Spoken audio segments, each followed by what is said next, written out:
Bom dia, graça e paz. Friozinho bom? Quem gosta de frio aqui? Quem não gosta de frio aqui? A maioria? Poxa, é uma delícia o frio, gente. Hã? Ok, nós estamos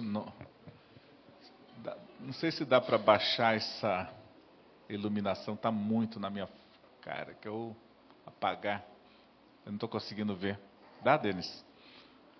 Está bem forte.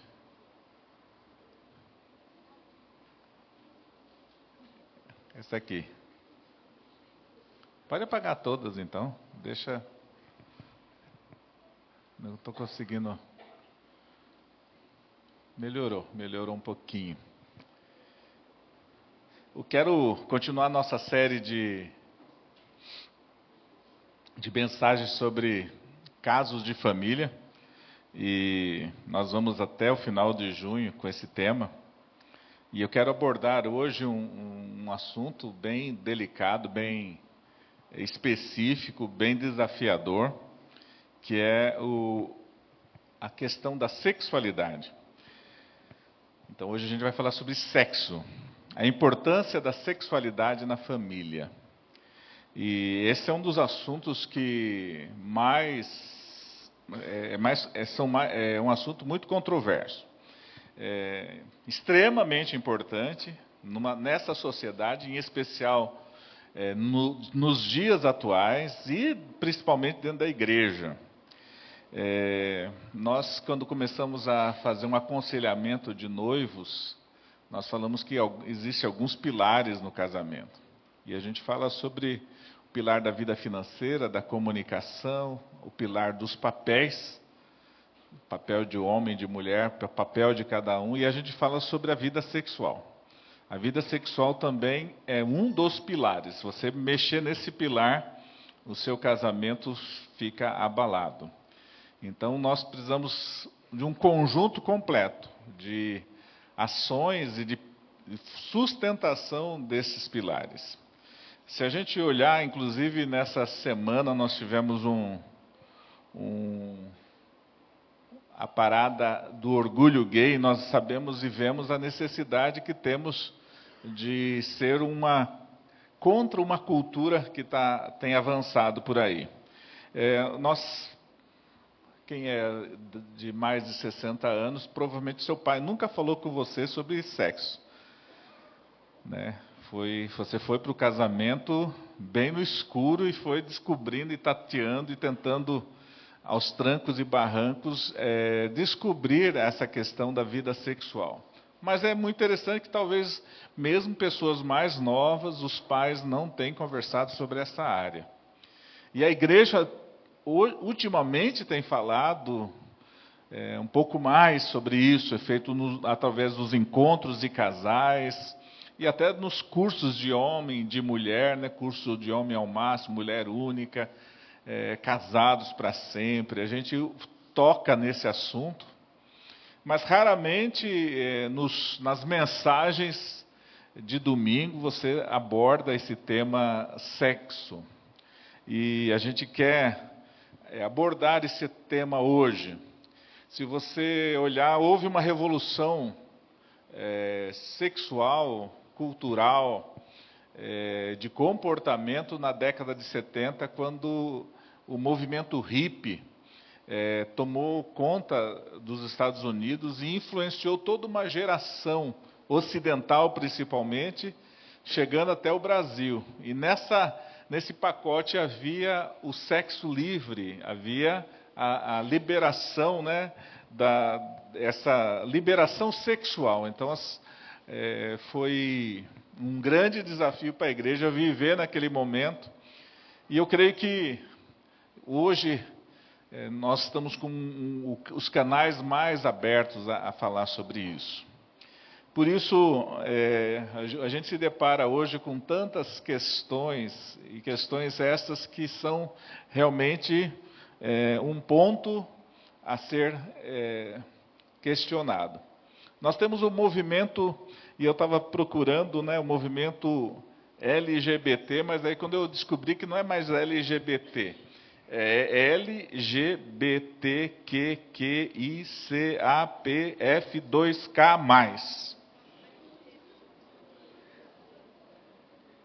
LGBTQQICAPF2K+.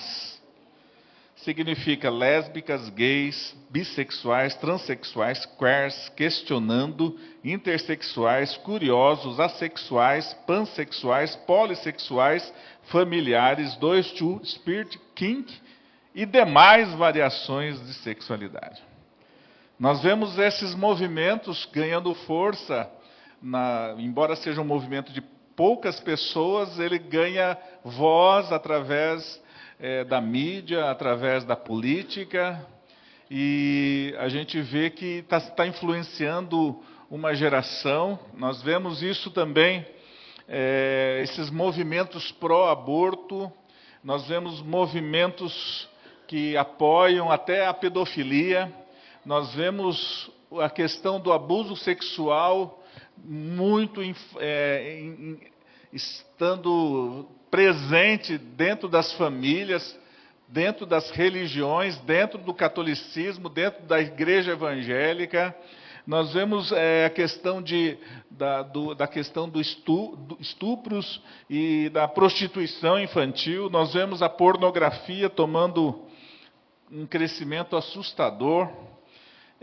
Muita gente está em crise nessa área, na área da sexualidade, e cabe a nós, como família, como igreja, tocar nesse assunto.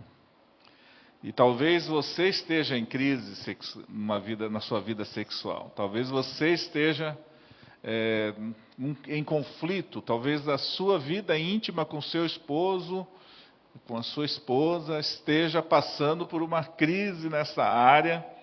E muitos padrões errados nós adotamos na nossa vida, e esses padrões que têm regido, você veio carregado com essa cultura talvez deformada, e precisamos então, à luz da palavra, trabalhar esse tema.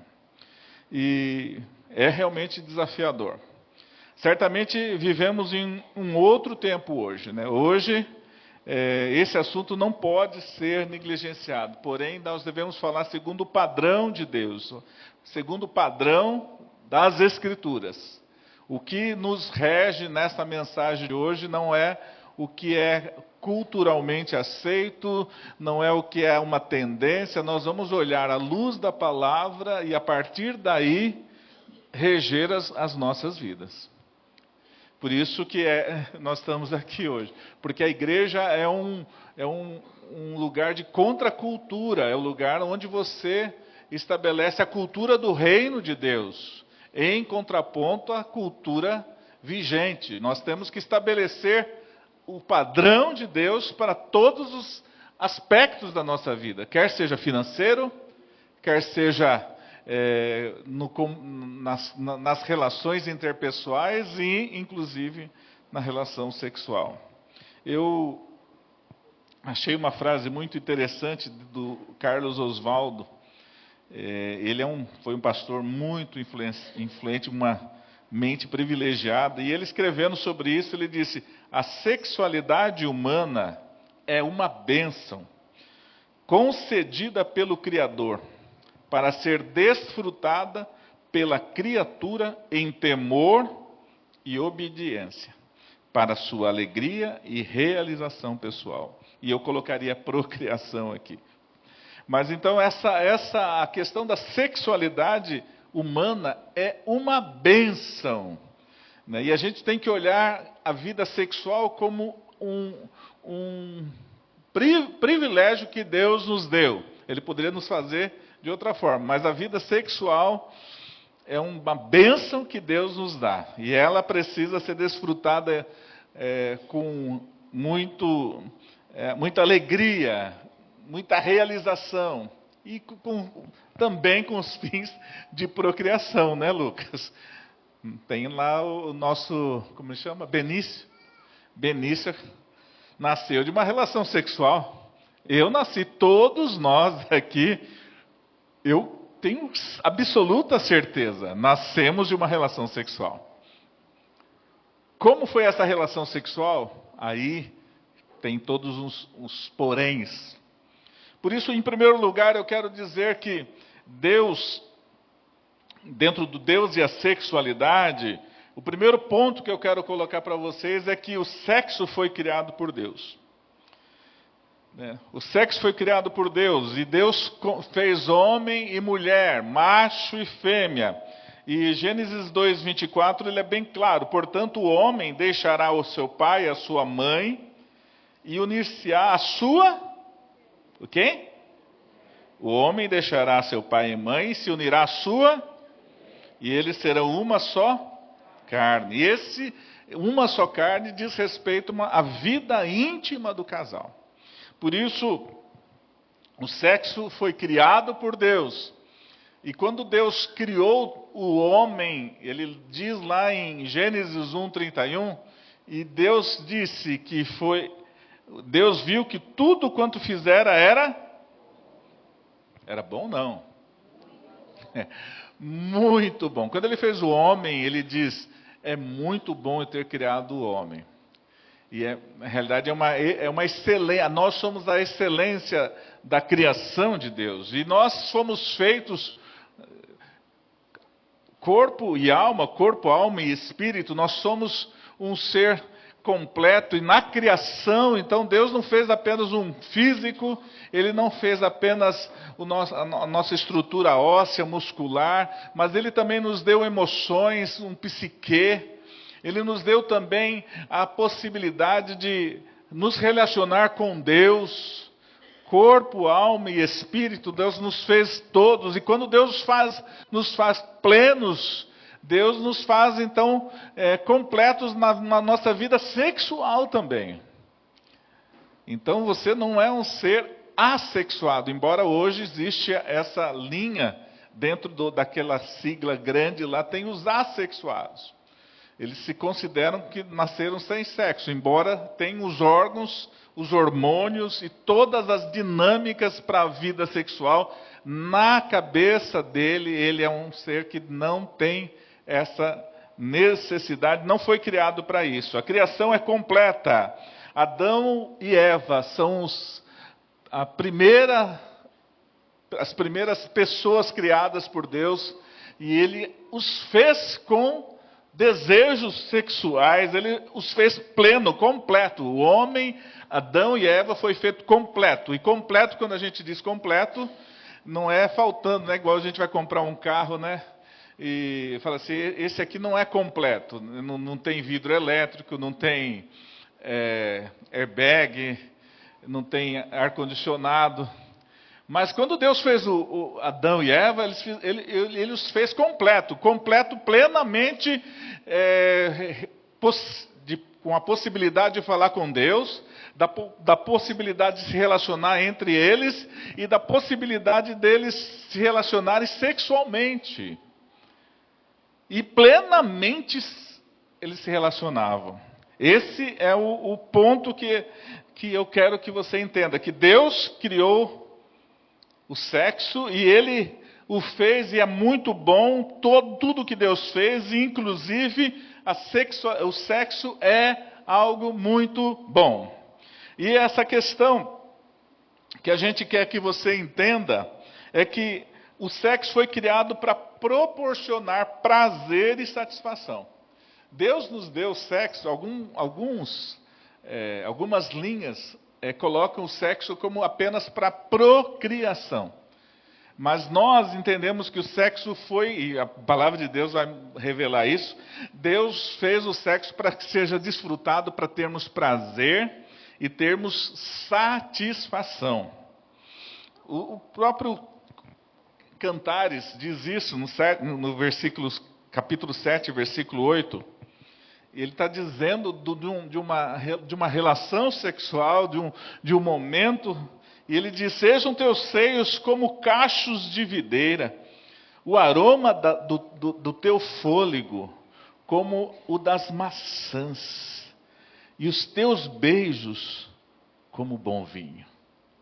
Que coisa, que momento, hein? O homem e a mulher desfrutando daquele momento, e o Salomão escrevendo sobre isso, está dizendo dos seios da sua esposa, e está falando daquele daquele suspirar da esposa, que o hálito dela não é aquele hálito daquele de manhã quando acorda e a mulher quer beijar o homem, ela fala, não, só depois escovar os dentes, por favor. Depois, aí você acorda assim, amor, tudo bem? Tudo? Não, o hálito não é de maçã ali, não. Naquele momento o hálito não é de maçã. Mas, naquele momento, quando você vai para o momento da intimidade, você vai, escova o dente, joga um Listerine e fica... Aí você faz assim, tá bom, vamos partir para cima. A questão é que o sexo é para ser vivido e ser desfrutado com prazer, com alegria, para satisfação. Por isso, tanto homens quanto as mulheres recebem essa dádiva. Dádiva. É a dádiva, é um presente de Deus à sua vida sexual. Alguns acham um terror. Nós vemos casais em crise que têm o sexo como um pavor, uma marca, um sofrimento, por questões de criação, por questões de traumas, por questões de falta de informação, por questões até fisiológicas, físicas. É um sofrimento a vida sexual desse casal. Mas eu creio que tanto homem quanto mulheres recebem essa dádiva de serem capazes de sentir prazer e deleite no casamento. Sabe o que acontece quando você tem um relacionamento sexual? A sua vida com o seu cônjuge fica mais fortalecida. Fica mais fortalecida. Agora depende, se o negócio entrou em crise, se vocês estão em crise, a questão aí começa a ficar mais complicada. Mas eu creio que o relacionamento sexual, ele enriquece, ele aprofunda o relacionamento, e algumas culturas acham que a mulher não deve ter prazer, mas é uma cultura marcada pelo pecado. Porque nós entendemos que o homem e a mulher devem viver plenamente essa realidade. Eu quero dizer também que o sexo, dentro dessa questão de que Deus criou o sexo foi criado para o casamento. Nós entendemos pela palavra que o sexo foi criado para o casamento. Sabe que isso aqui está na cultura evangélica, já não está valendo muito. A gente está pregando sobre uma coisa que não está valendo muito mais, não.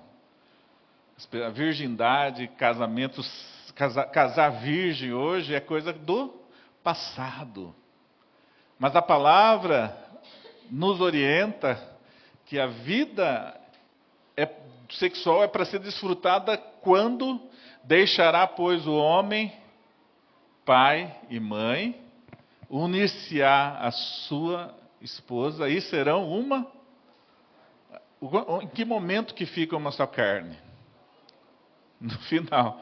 O que o pessoal está falando, vamos fazer uma só carne, eles invertem o versículo, e depois a gente vai morar com sua mãe, porque você engravidou, e o negócio ficou aquela complicação toda. E por isso que há muitas deformidades, muitos problemas no relacionamento entre homem e mulher. Porque eles invertem a ordem que Deus colocou. Mas nós aqui, Ibinai, nossa igreja, eu como pastor, enfatizo, oriento os meus filhos a se casarem virgens, a viverem uma vida aguardando para desfrutar do casamento na intimidade da beleza das núpcias do casamento. Por isso, caiu de moda na cultura Caiu de moda na sociedade, mas não caiu de moda na palavra. Não caiu de moda dentro da igreja de Jesus Cristo. Por isso, a vida sexual deve ser... Mas, pastor, a nossa sexualidade começa como criança. A nossa sexualidade começa desde pequenininho, começa quando fica pré-adolescente, adolescente, né? Os hormônios estão à flor da pele, quem sabe disso? Então, e aí nós temos que ir modulando e orientando para que sejam guardados esses momentos para serem desfrutados dentro do casamento. Nós não ignoramos que a sexualidade começa antes, mas sabe o que aconteceu na cultura? Antigamente as pessoas casavam mais cedo. As pessoas casavam com 15, 16 anos, 17 anos. Hoje as pessoas estão segurando a vida para se casar e vão estendendo até 29, 30 e poucos anos. Então, e aí vão se espaçando esse tempo de desfrutar a vida sexual, e a pressão vem muito grande, e aí as pessoas vão se entregando,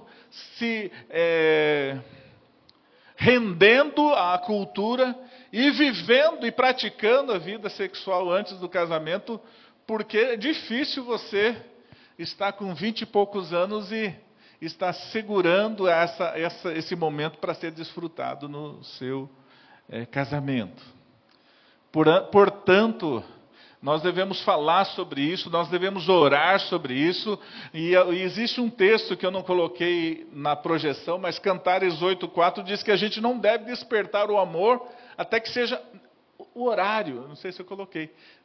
Por isso, é importante você saber modular a sua vida. Agora é hora de escola, é hora de aprender, agora é hora de me dedicar a vida de amizade, de relacionamentos, a vida para que depois, em cada momento, você viva o momento certo da sua vida. Quando a gente inverte tudo, quer viver vida de casado, quando adolescente, quando você vai para o casamento, você já vai com marcas e momentos que não foram... para que você está desfrutando de coisas e de momentos que não eram para aquele momento. E você pode, muito com certeza, ter alguns problemas na área sexual. Por isso é importante a gente falar sobre isso. É importante a gente pregar sobre isso. Então é importante você entender que Deus fez o sexo, e o sexo é bom, e ele foi feito para ser desfrutado dentro dos limites de um casamento, e só quem vive isso, né, tem altos e baixos, né, gente? Nós estamos casados há 32 anos, né, amor? 32? 33, ixi. 33. Hã? Vou levar hoje, né? 30 e poucos.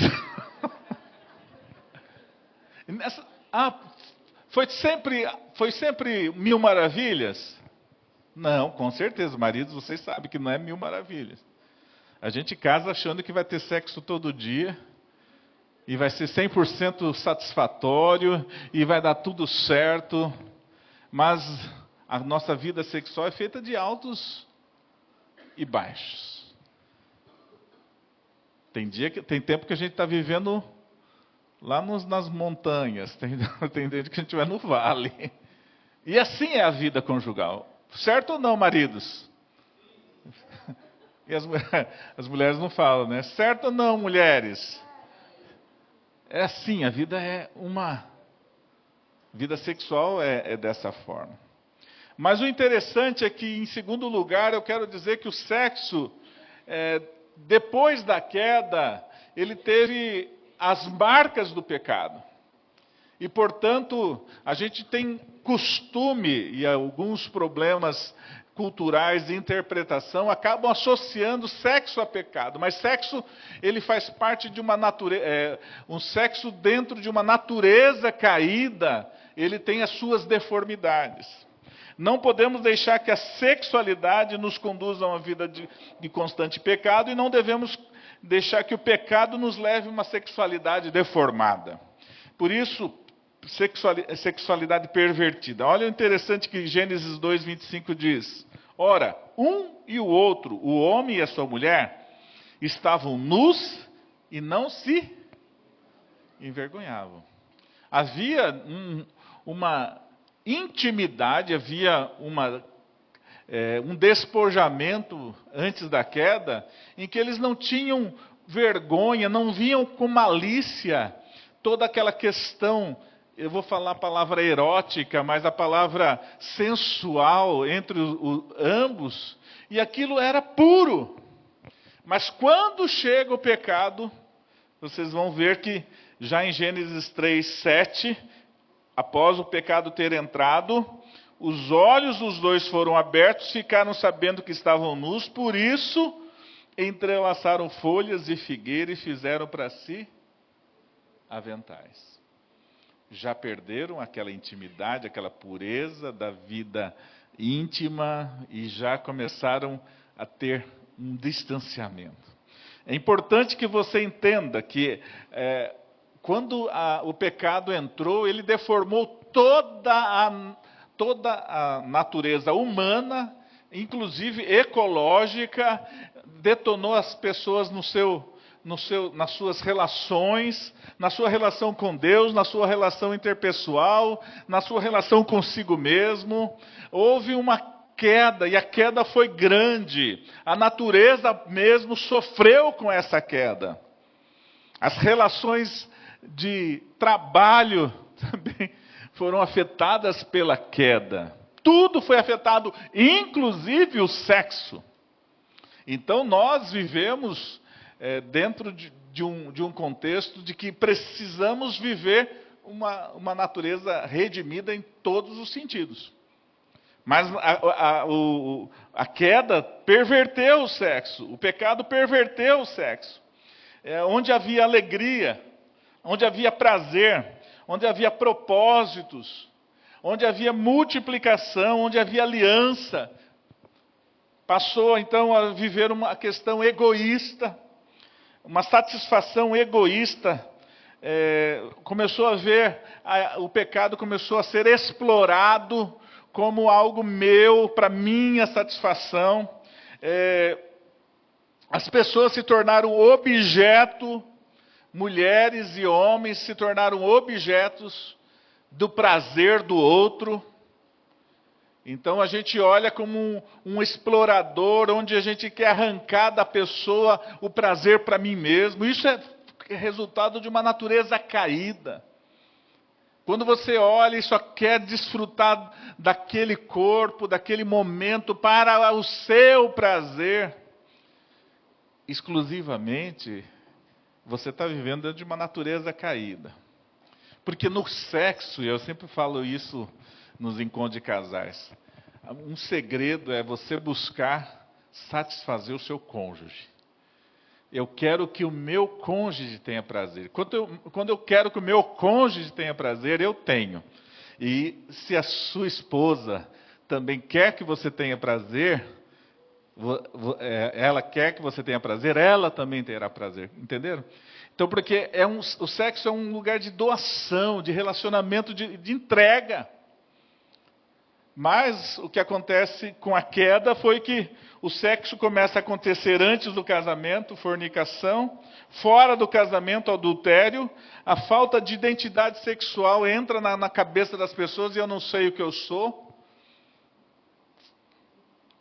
O prazer egoísta da masturbação, a promiscuidade, a impureza, os filhos nascem sem pais porque foi numa noite, numa balada, num carnaval, não conseguimos nos conter, e ali nasce um bebê indesejado, tudo fruto do pecado. mães abandonadas pelos seus, entre aspas, maridos, lascívia. Isso tudo foi fruto da queda, e foi uma grande queda. Mas não só afetou, eu quero dizer, né, porque a gente fala sobre, então quando Adão e Eva pecaram, a questão sexual. Não, foram todas as questões do ser humano foram por água abaixo nesse sentido. Por isso, muitos pecados na área sexual são originados, sabe por quê? Pela falta ou falha no relacionamento com os pais. Pais, dá uma olhadinha aí, pensa nos seus filhos. A falta de proteção dos pais aos filhos, orientando-os, ministrando a eles a sua identidade sexual. Filho, Mateus, meu filho, você é homem. Você nasceu homem. Amanda, você é uma mulher. Você nasceu mulher. Os pais têm que ministrar isso aos filhos, com amor, com direcionamento, com dedicação. Já desde pequenininho. Fortalecendo, protegendo, sendo uma sustentação, uma coluna nessa área. Quem está me entendendo? Faz sentido o que eu estou falando aí para vocês? Por isso é importantíssimo você abordar isso com seu filho. E se você desprotege o seu filho nesta área, se você não reafirma isso, se você é uma referência de uma pessoa que passa uma mensagem para o seu filho de um homem fragilizado, fraco, de um homem que não é a imagem da masculinidade, você acaba interferindo no seu filho. Mulher também. As mulheres precisam ser a referência tanto para o filho quanto para a filha. O marido precisa ser referência tanto para o filho quanto para a filha de masculinidade, de feminilidade, para que eles tenham a sua identidade firmada, fortalecida. E quando isso não acontece, os filhos ficam à mercê da cultura e da influência da cultura. E essa cultura que está pervertida dentro das escolas, nos relacionamentos com os amigos, você passa então a viver uma falta de orientação. E hoje a palavra muito comum é orientação sexual. Eu creio que nós temos que orientar sexualmente nossos filhos. A igreja precisa fortalecer nos ministérios de adolescentes, de jovens e crianças, a questão da identidade sexual. Inclusive foi tratado desse assunto, né, Rafa, nesses dias, nesses domingos aí, lá na classe de adolescentes. Isso é importantíssimo. É importantíssimo você participar de encontros de casais, onde trata desses assuntos. É importante vocês lerem livros, pais, sobre esse tema. É importante vocês assistirem documentários sérios sobre isso. É importante vocês se prepararem para essas coisas. Por isso, muitos problemas na área sexual são originados pela falta e falha dos pais, mas também originados por uma cultura permissiva, de valores invertidos. E inconsequente uma cultura inconsequente e irresponsável. Onde eu posso, e aí a gente vê nos filmes, a gente vê transmitido nos detalhes da cultura que eu estou gostando dessa pessoa. Você já transou com ela? Espera aí. Se não tiver... eu gostei muito. Então você já vai para a cama. É primeiro dia, primeiro encontro, cama. E os nossos jovens, e na nossa cultura bíblica, isso não condiz. Mas a gente está sendo bombardeado com isso, gente. E a gente precisa falar sobre isso. Casos de família, quantos problemas de adultério dentro das igrejas. Quantas pessoas presas à pornografia que estão talvez sentadas aqui hoje, no vício da pornografia. Quantas pessoas estão com dúvidas sobre a sua sexualidade, porque não foram abençoadas com esse direcionamento lá na formação do seu caráter. O que a gente tem que fazer? A gente precisa ser acolhedor com aqueles que estão sofrendo. A gente precisa não podemos ser preconceituosos com aqueles que caíram.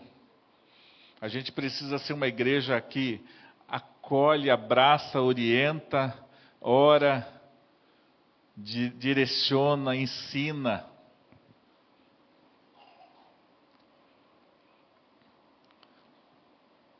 Por isso, um povo sem Deus, um povo sem direção, o pecado trouxe isso, um povo sem responsabilidade, sobrecarregado pelos pecados, tende a administrar sua vida amorosa, relacional e sexual de forma errada. Porque o pecado vai direcionar tudo, direcionar inclusive a sua vida sexual. Quando você é permissivo, quando você está irresponsavelmente vivendo a sua vida, você se permite, mas isso é normal, hoje isso é normal. Vamos olhar a luz da palavra corrige, e Deus está trazendo essa palavra hoje para você. Eu creio que a Isaura, quando estava orando por nós, ela falou assim, Senhor, cura. Ela enfatizou muito isso na oração por mim e por aqueles que estariam ministrando. Senhor, cura, cura. E o Deus hoje está querendo curar a sua vida sexual. Ele está querendo restaurar a sua vida sexual. Ele está querendo consertar sua vida íntima. Tirar mentiras, tirar conceitos e preconceitos. Todos nós, em algum momento, teremos problemas na área sexual. Todos nós teremos dificuldades e teremos que encarar isso e pedir, Pedir a direção de Deus. Em terceiro lugar, então nós falamos que primeiro que Deus é um Deus que fez o sexo, criou de maneira perfeita para ser desfrutado e para ser vivido na plenitude. Mas o pecado, quando entrou na raça humana, ele detonou todos os aspectos do ser humano, inclusive a vida sexual. Mas é importante que Deus pode restaurar a sua vida sexual. Deus pode restaurar a sua vida de sexualidade. Deus pode trazer hoje, se você está aprisionado a uma armadilha maligna de Satanás, hoje o Senhor pode libertar você. Ele pode abrir essas cadeias pela qual você está preso.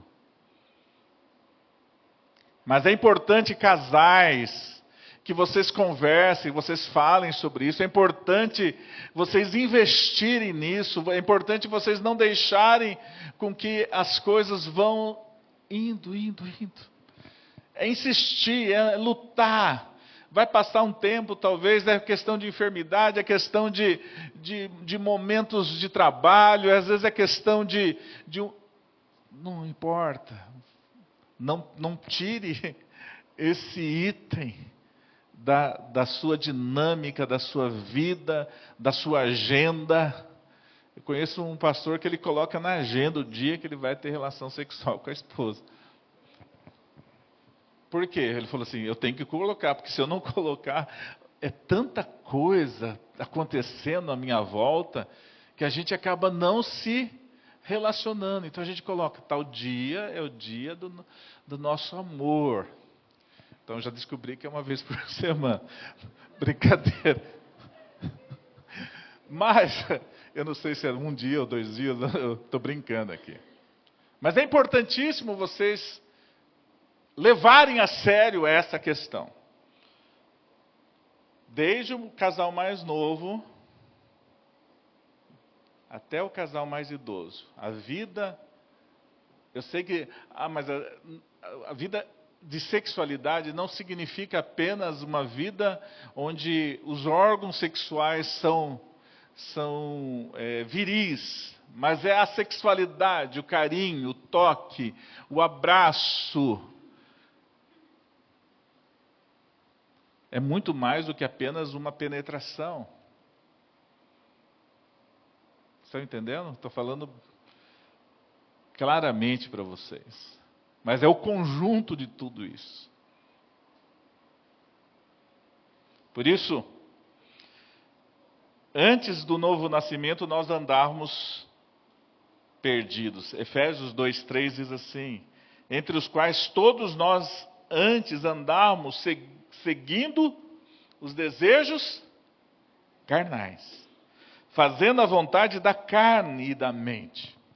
Por isso que Efésios está falando sobre salvação, e ele está dizendo que nós andávamos no desejo da carne, na ganância, no obter lucro, mas também nos desejos da carne, no que diz respeito à vida sexual. Andávamos regidos pelos desejos da carne. Antes, está dizendo antes. Mas, com o sacrifício de Cristo, nós somos salvos. E o texto diz assim: pela graça sois salvos por meio da fé. Isso não vem, é dom de? Não vem das obras para que ninguém se orgulhe, pois fomos feitos por Ele, criados em Cristo Jesus, para as boas obras, previamente preparadas por Deus para que andássemos nelas. E eu vou fazer uma aplicação aqui. Uma vida sexual plena, que fortalece o casamento, é uma boa obra pela qual Deus te fez. Deus te fez, não é só para pregar o evangelho, não. É para você viver plenamente a sua vida íntima, trazendo glória para Deus. É uma boa obra, porque você está fortalecendo a sua família. Me entende? Então nós temos que, talvez, nessa semana, trabalhar mais na boa obra do Senhor. Aí o marido fala para a esposa assim: o pastor falou que a gente precisa fazer uma boa obra hoje. Dia quinta-feira, 10 horas da noite, nós temos uma obra para fazer aqui. E se dedica a isso. Investe nisso. Toma banho. Escova o dente. Prepara a cabeça. Não fala sobre finanças nessa hora. Não fala sobre dinheiro nessa hora.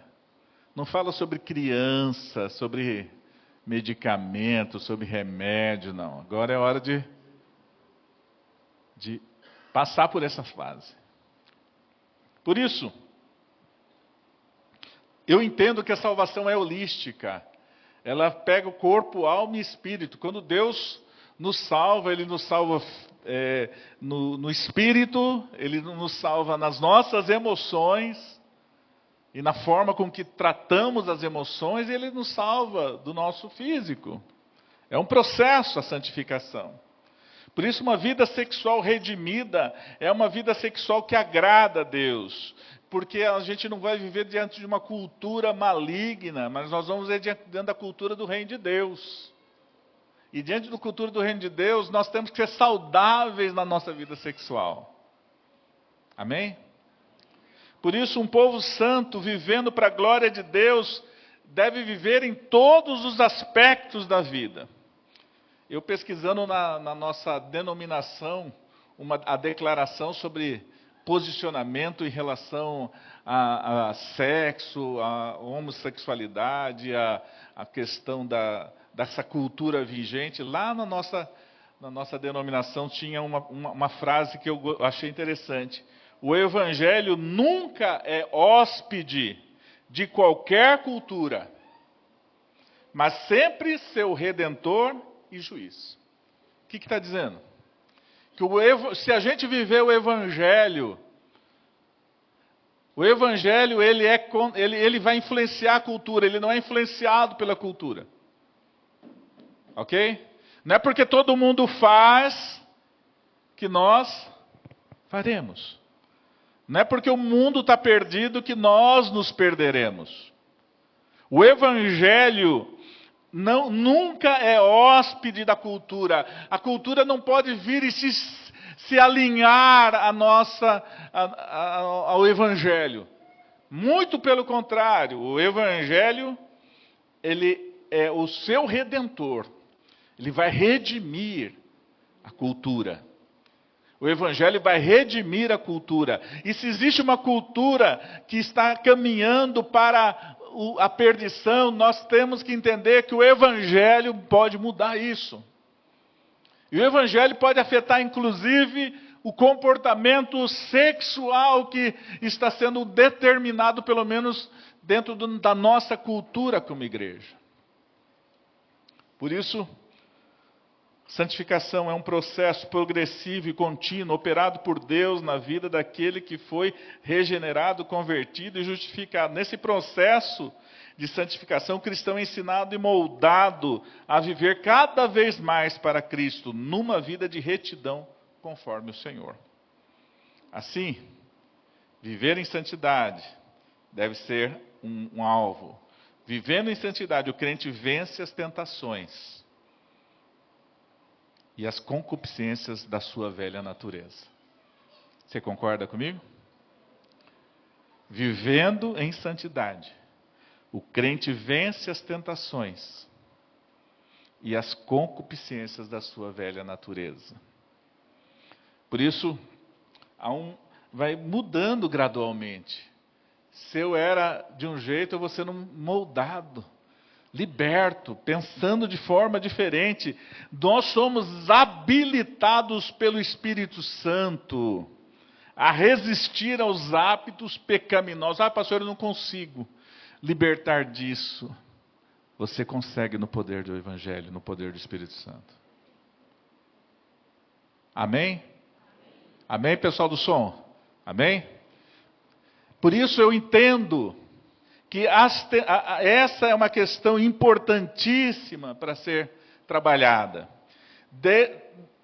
Quando nós somos habilitados pelo Espírito Santo a resistir aos hábitos e práticas pecaminosas da nossa carne e buscar diligentemente o modo de viver semelhante a Cristo. Portanto, a sexualidade deve ser vista como uma dádiva divina, que deve ser aproveitada de acordo com as diretrizes dadas por Deus. Eu quero ler 2 versículos e fazer a conclusão. Hebreus 13, 4, diz assim: o casamento deve ser honrado por todos.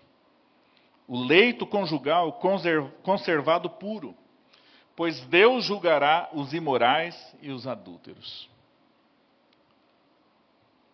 E o 1 Coríntios 10, 31 diz: portanto, seja comendo, seja bebendo, seja fazendo qualquer outra coisa, fazei tudo para a glória de Deus. E eu quero incluir fazendo qualquer outra coisa, fazendo sexo. Que o sexo que você tem com a sua esposa e vice-versa, né? Sexo do casal, de vocês, seja para a glória de Deus. Por isso eu quero dar algumas dicas para você. Primeiro, saiba que há fases, momentos bons e momentos ruins. E esses momentos na vida sexual acontecem. Não permita que nos momentos ruins você permita que o pecado entre. Jovens, eu quero falar para vocês, jovens, chegará o tempo de vocês desfrutarem plenamente da vida sexual com o seu marido, com a sua esposa. Esperem, não despertem antes do tempo a área pela qual Deus está separando como um presente para o seu casamento. Conversem, cônjuges, com seus filhos sobre sexo. Conversem entre si sobre sexo. É uma missão. Talvez hoje vocês saírem daqui, durante essa semana, vamos fazer a tarefa. Conversar sobre sexo. Peça ajuda se você está tendo problemas. Peça ajuda dos pastores, peça ajuda de psicólogos, peça ajuda de gente mais experiente. Para ajudar você se você está tendo um bloqueio, uma dificuldade. Peça ajuda. E por fim, honre ao Senhor com uma vida sexual plena, que agrada e glorifica ao nosso Senhor Jesus Cristo. Amém? Fique de pé, por favor.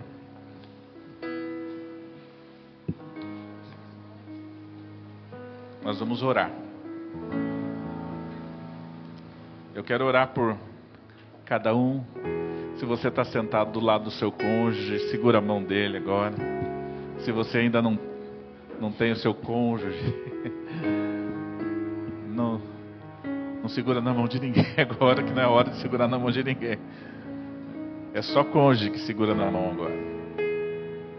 Eu quero orar por vocês, cônjuges, para que haja realmente, como foi ministrado antes, haja cura. Haja cura nos relacionamentos. Vem aqui, meu amor, fica aqui comigo.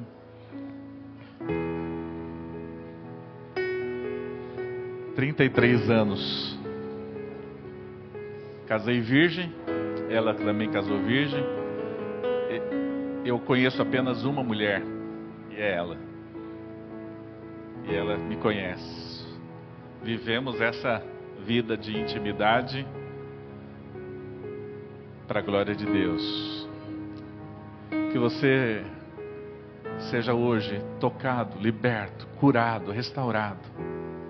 Que a sua vida sexual, se não está glorificando a Deus, comece a glorificar a partir de hoje. Quero orar primeiro por vocês. Senhor, eu coloco diante de Ti, Senhor, eu coloco diante de Ti cada casal.